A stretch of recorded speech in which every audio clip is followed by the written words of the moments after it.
नमस्कार शेतकरी मित्रांनो, आतापर्यंत आपण नेपियर घास, गिन्नी गवत यामध्ये भरपूर वेगवेगळ्या प्रकारच्या जाती बघितल्या आहेत.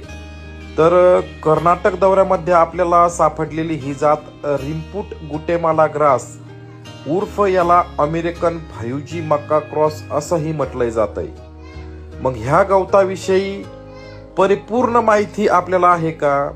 ह्या गवताची वाढ किती दिवसात होत असेल, जर्मिनेशन किती दिवसात होत असेल, ह्या परिपूर्ण माहितीसाठी तुम्ही आमच्या यश गोट फार्म अँड सीड्स या यूट्यूब चॅनलला व्हिजिट करून संपूर्ण परिपूर्ण माहिती घेऊ शकता. त्याचबरोबर शेतकरी मित्रांनो, यश गोट फार्म अँड सीड्स आमचं फेसबुक पेज देखील आहे.